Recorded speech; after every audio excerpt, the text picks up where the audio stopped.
Good morning mga boss. Pakainin ko lang sila Scooby at mga papis. Nailipat ko na sila kaso maliit lang yung kulungan nila. Wala kasi makan.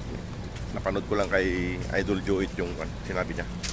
Kaya ginawa ko agad gabi. Nandito si Scooby, sinundo ko. Pakainin ko sila.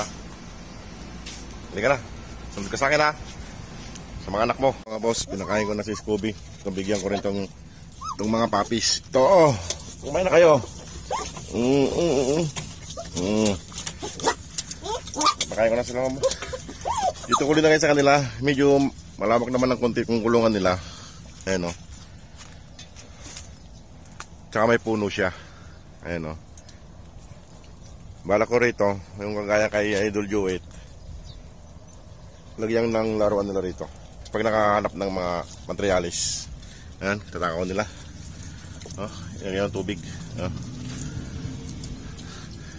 Salamat po pala sa info ni Idol Joeit.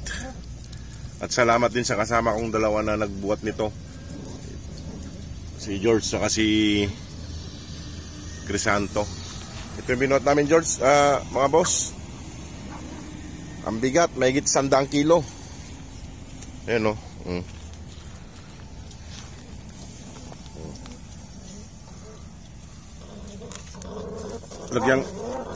Subukan kong lagyan sila ng kubos kung gusto nila, kay mamaya nga po ulit sila papakainin eh.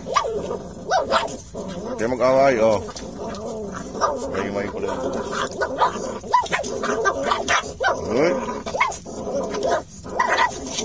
Bagong bili ko yung kanila, kainan nila.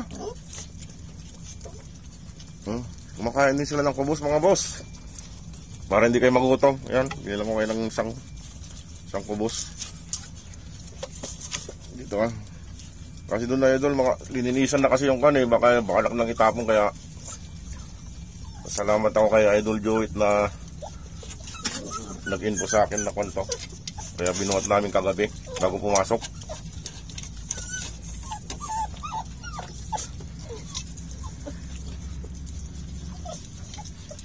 Kaya pala mga boss, si Scooby, nagtataka ako kagabi. Alas 4 ng madaling araw, nakarating dun sa factory namin, pumasok pa sa loob. Hinahanap ako dun.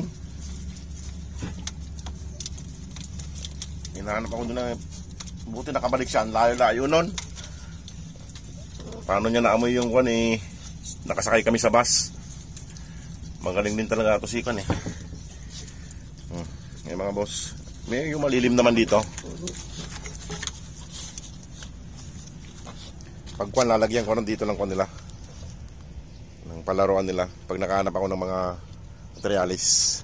Ito, ubusin mo na yan ha, kasi mamaya nga po na naman ako magpapakain. Yan mga boss. Ayan, ubusin yung kanin. Sige mga boss, at himay-himayin ko lang tong kubos. Kinakain din naman nila para hindi sila magutom mamaya. Sige mga boss, salamat. Ito, uminom na rin si Scooby.